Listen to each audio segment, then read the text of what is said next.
That's it. Woo! That's sexy. YouTube, what is up? We are back with another Just Keep Swinging video, and we are finally getting some BP in. We were traveling for Christmas, we were traveling for the New Year's, we had the girlfriend with us, so we've been pretty much exclusively just ripping HitTrax tournaments and a little dome ball league and not really getting after it on a tee, and the swing's feeling it just a little bit. You know those days where it's like, it's decent results, everything's the exit velo's solid, the hits are solid, but the feel is just not there. That's what I'm currently feeling with my swing, and want to get back to my lover, my best friend, that tee right over there to get these feels back, and we are going to get after it today. Just finished up some athletic throwing for the day. This is our typical Tuesday setup. Monday is typically just a warm-up day for both the arm and the sticks. Really working on some fundamentals, just getting some hits, getting some throws in, and then Tuesday we do some athletic throwing where we're throwing the ball at the wall, we're hitting some sidearm throws, some jumping throws, some athletic things like that.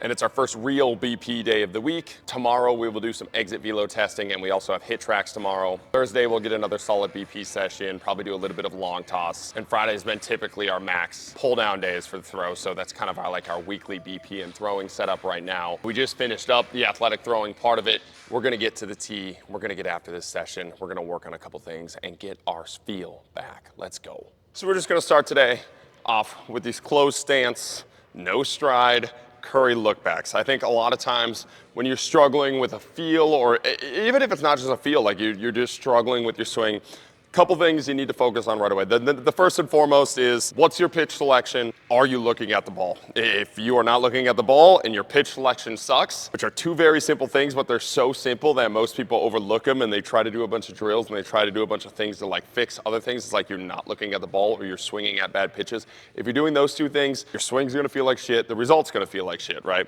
So that's the very first thing to look at and fix and kind of focus on. And honestly, a tee is really nice for that because you can just stare at the ball and get used to staring at the ball, and then you can go to live pitching and focus on staring at the ball and hitting the ball, right? So that's a really easy one. That's not what we're working on here. Second one is what we are working on here, which is making sure your base is solid and you're not overstriding, you're not dipping and ducking with those feet, and your base is solid within the ground. If I'm feeling the ground good with my feet, if my lower body is good, my upper body is really good. And then the third, it usually comes down to barrel and hands. Are your hands good? Is your barrel getting to the ball? And a lot of that comes back to your foundation and are you watching the ball and are you swinging at good pitches? If it's a bad pitch, you're not keeping your eyes on the ball, your foundation can be good, your hands can be good, but you can't get to the ball, right? And if you're staring at the ball and you're swinging at good pitches, but your foundation is up and down, even if you're staring at the ball, you're changing so much levels that you're gonna miss the ball. And then if your foundation's good, you're staring at the ball, but your hands are bad and you're dropping your hands or you're not getting your barrel. A lot of times I'll see that where you're just not releasing your barrel. Everything's good,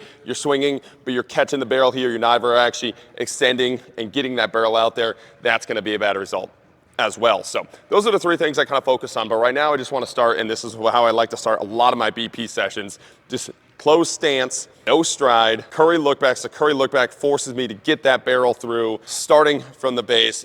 Once I start with this feel and I start building the foundation, everything else that I build off of it is so much better. So we got 10 swings here with these closed stance, no stride, curry lookbacks. Let's go. We got the heavy bat in the hands. Ooh.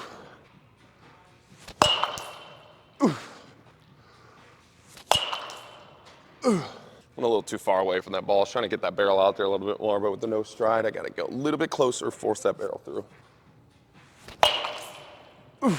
Not really focusing on cutting the ball or doing anything with the ball other than good barrel contact, swinging through the ball, really feeling these feet in the ground.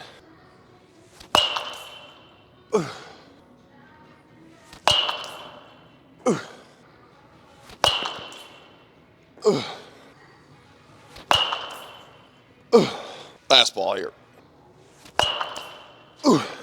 There we go. That's a good one.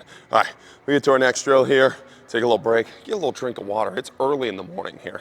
All right, so the second drill we got here is a little Strato drill I stole from Dan File. I mean, a lot of baseball guys do it, but we were doing it together the other day, and I really like the feel of releasing the barrel through on this one. So it's a little bit like I feel like a Happy Gilmore type swing, but you're going straight arms. 1, 2, 3, and then on the third one, you're releasing and fully swinging. This is a really nice one to get that whip-like feel and almost like punching the ball in the mouth. Again, on these, I'm not really trying to cut the ball. I'm trying to get the feel of that barrel releasing. And when I say release the barrel, I feel like a lot of people, when they're catching the ball, the barrel, they catch it here, and they're like muscling the ball through. I think it leads to a lot of rollovers, especially for me, versus when you watch guys like Austin Daw or Bradley Jones, the thing they do a really nice job of, even on outside pitches, but especially when they're pulling the ball, is they go and get that ball, and that barrel is released all the way through, and when they make contact, that barrel has already snapped through, and it's not like catching it super late. So I really like the feel of this one to get that barrel through. We got 10 swings here, a little bit lower tee just to tee off on these balls. Again, not trying to cut it, we're just trying to punch this ball in the mouth. 1,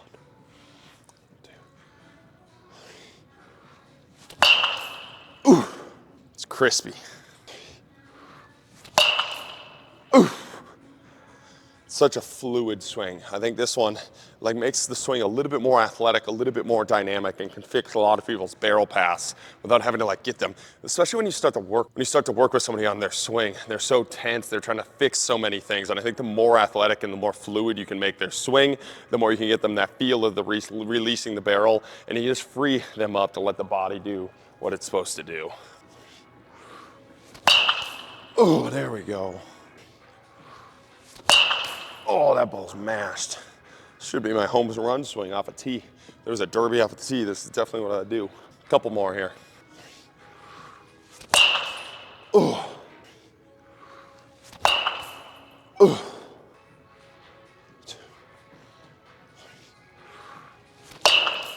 Boom. All right. I want to show another variation of this one. This is one that Dan and I were struggling with the other day, but it's nasty when you get it. It really gets that whip around. So instead of going straight back, it's almost a loop around. So you go here, loop into the swing. So I think Dan called it the lasso drill. So you lassoing around and then coming back into that swing. And you're just here, nice and relaxed here with this barrel, getting some fluidity in this one. This one's a little bit tougher, but you're coming here. Ooh, smacking that ball through. Can't remember if I want to come down. I think I want to go all the way up and then down. I think that's a challenging one. It felt much more fluid coming down to up, but I'll try it the other way. Oh yeah, that's a good one actually.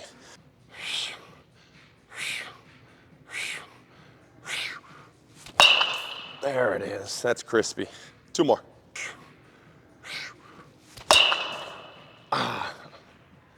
This one I am trying to cut because I'm getting those hands high. Get that Bradley Jones type cut. Go. 4. There it is. 1 more. Oh yeah. All right. We get to the next one. Those felt really good. So the last drill we're gonna do for barrel release here, and before we get to not our game bats, but like actual bats, these are all the speed trainers just to save some swings on my real bats so they don't break. If you do have some money, these driveline trainers are actually super nice. But this is a little bat drop drill. So you're swinging.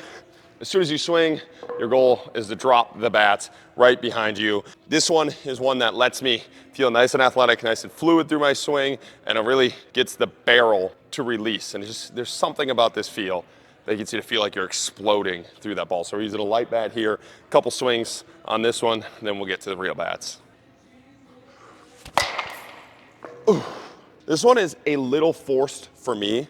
Dan is really, really smooth with this one. When he pimps a home run, he just bat drops like nothing. It's so smooth. This is one that I really, really want to work on. I like the feel of this one, but I'm not super fluid with it.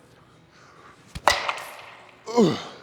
I also think a lot of these drills are just like taking your mind off the actual swing and giving you a focus on something else. So it lets you just swing, lets you just hit the ball hard. And a lot of times, if you hit the ball hard, it cleans a lot of your swing up, man. If you just get out of your head, you stop forcing things, you stop thinking about your hands, you stop thinking about your feet, stop thinking about anything else. Just barrel to ball, be nice and fluid with it. Typically, good results will happen.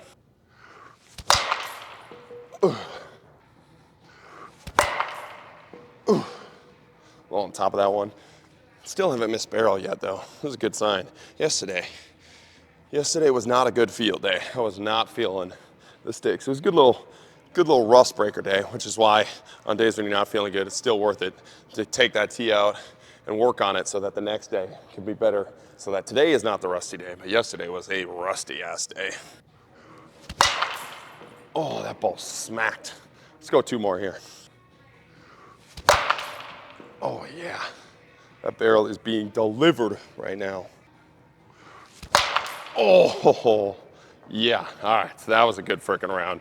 Let's get to the gamers here. Swing the real bat, let's go. All right, now we got the beautiful watermelon. I got this bat for free because there's 17 pounds of spray tack on it, and it absolutely destroys the barrel. I thought for some reason this bat was actually decent when I had swung it before. This one's pretty stiff, but we're going slant board drill here. Back foot on the slant board, stay nice and tall on top of the ball. It gives you a good feel of being here and coming down on the ball. I've adjusted my grip a little bit. I haven't totally committed to it for the season yet, but I've really liked the feel once I get it of the Bradley Jones, the Austin Dot, the low relaxed hands. Before I was pretty high, and it simplified the swing a lot to where I was going down on the ball. I can kind of put it wherever I want, but the whip you get, and it's kind of like every action has an equal and opposite reaction. And that's why you see a lot of dudes do that like bat waggle where they drop the bat head. And when you drop the bat head, what it forces you to do is bring those hands actually high.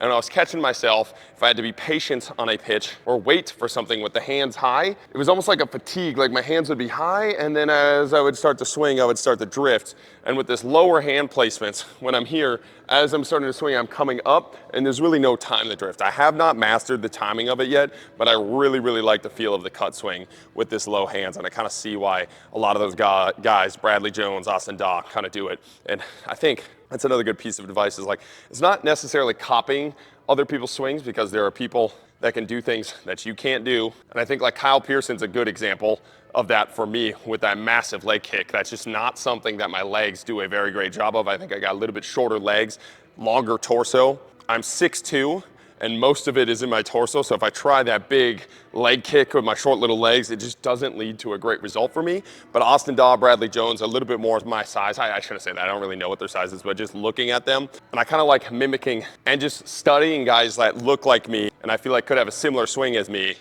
and trying things that they do out. And again, they could be succeeding despite of these things, not because of them. But a lot of times success leaves clues. So I'm not saying copy every conference guy's swing and do everything a conference guy does. Maybe it's just not your swing.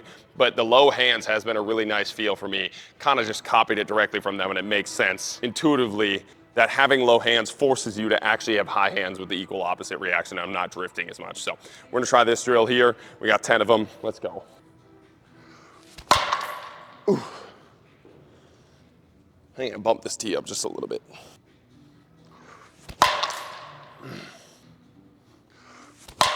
Oh yeah, those are nice.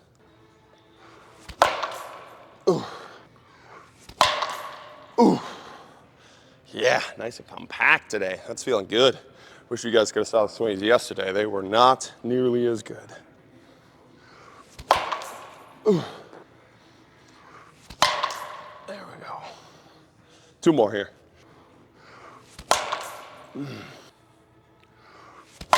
Oh yeah, that's sickening. All right, we're gonna go a little push and a little pull, and then we'll be out ski. Let's get it. Now we're going a little push side, trying to hit it right in that net, like first base, second base, 3-4 hole. Just really trying to get a good cut ball on that push side. When we do push side swings, so remember, you're up on the tee, so the ball's almost behind you. I'm going a little bit of a low tee here, just because I feel like a lot of times when you're waiting for that pitch, you're waiting and it's dropping and you want to stay on top of it. So it's never really necessarily, it's nice when they throw you high and outside and you just take it over there. But typically, if you're pushing, you have to wait for that ball to drop just a little bit more, stay on top of it, drive it over there. So we got 10 of these. Try to stick with that slant board feel without the slant board. Let's go. Oh, that's sick. A little too much lift. I don't want to kiss it over there. I want to drive it. Sometimes I like golf swing it over there and just like kiss it. Hit this fucking ball. There you go. There it is. That's it. It's real nice, real nice. There you go. Okay, now through that net. A little on top, over top, I should say, underneath the ball, over top of the net, drive through. That's it. Woo! That's sexy. There we go. All right.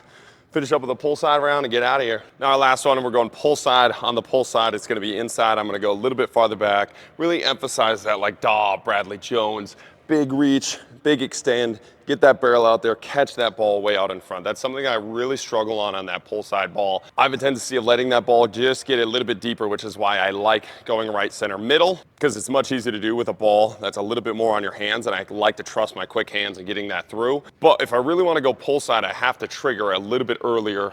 I should say a lot earlier to get it down that line, and it's something I've been working on with Dan. It's almost just like throw the barrel around the ball, stop everything else, stop, let that barrel catch that ball way out there, get it down that line. This is a good feel once you get it right. 10 balls here.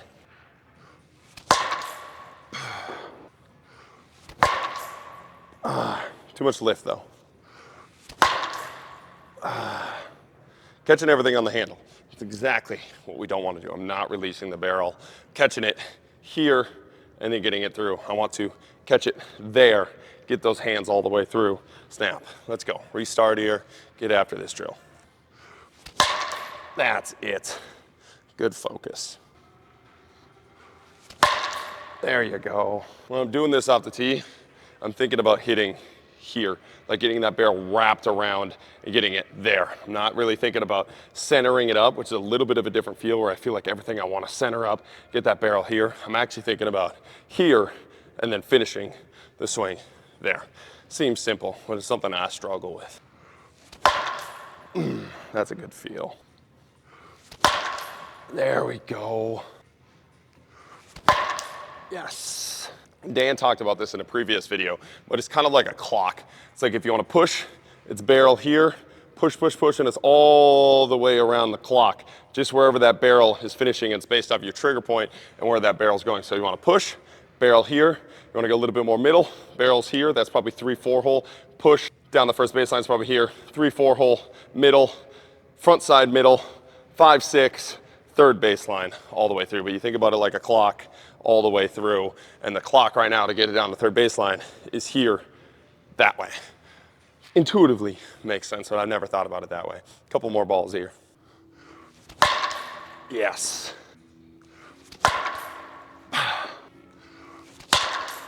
There we go. Oh, yeah. All right.